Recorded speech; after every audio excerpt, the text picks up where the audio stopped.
Stephen Biko dies September 12, 1977. Stephen Biko, leader of South Africa's Black consciousness movement, dies of severe head trauma on the stone floor of a prison cell in Pretoria. 6 days earlier, he had suffered a major blow to his skull during a police interrogation in Port Elizabeth. Instead of receiving medical attention, he was chained spread-eagled to a window grill for 24 hours. On September 11, he was dumped, naked and shackled, on the floor of a police vehicle and driven 740 miles to Pretoria Central Prison. He died the next day. In announcing his death, South African authorities claimed Biko died after refusing food and water for a week in a hunger strike. Stephen Bantu Biko, born in 1946, was the most influential anti-apartheid leader of the 1970s. As a medical student in 1968, he founded the All-Black South African Students Organization with the aim of overcoming the psychological oppression of blacks by whites.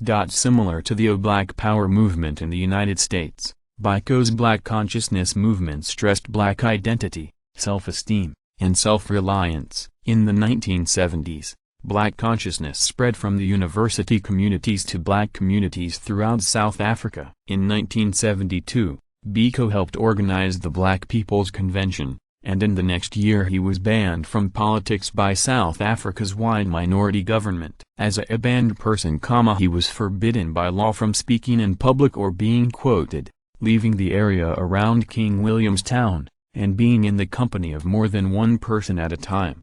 However, he continued to oppose apartheid covertly and was arrested 4 times during the next few years and held without trial for months at a time. On August 18, 1977, he was arrested with another activist at a roadblock outside the small town of Grahamstown on his way to a political meeting in Cape Town. Taken to a prison in Port Elizabeth, he was stripped naked, manacled to a grate, and forced to lie on a filthy blanket for 18 days. On September 6, he was brought to the Sanlam building, where police tortured prisoners as a means of interrogation. 5 security officers took Biko into room 619 for interrogation. When he emerged, he was in a semi-conscious state, having suffered severe head trauma that left him with multiple brain lesions. His injuries were left unattended, and he was chained, standing up, to a window grill for 24 hours. On September 7, 2 government doctors finally examined Biko and found him hyperventilating,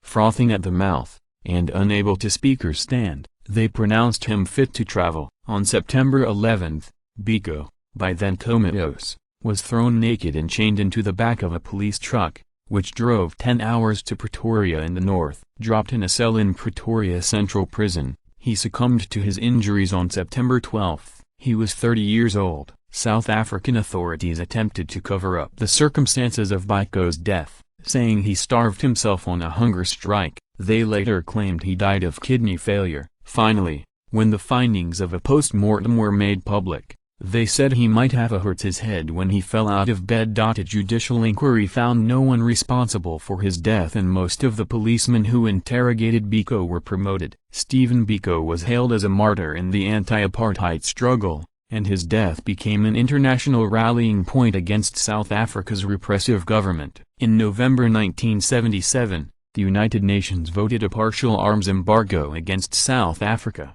UN resolutions calling for sweeping economic and military sanctions against South Africa were vetoed by the United States, Britain, and France.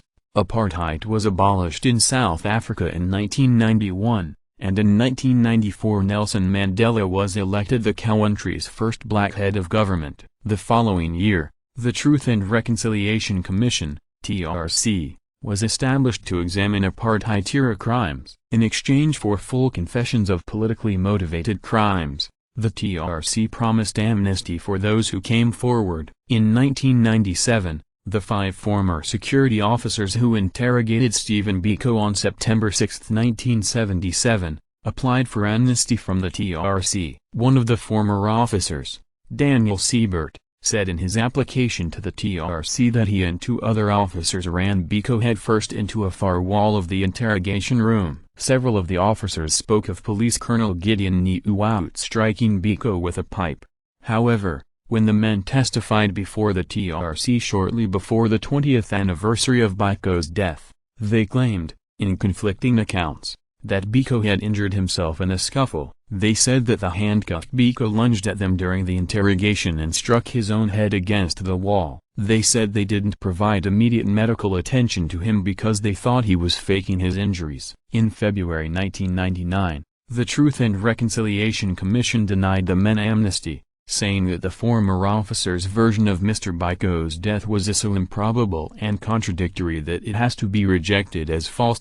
With the exception of murder, there is a 20-year limit on prosecution of criminal charges in South Africa. It is unlikely that the former officers will face trial.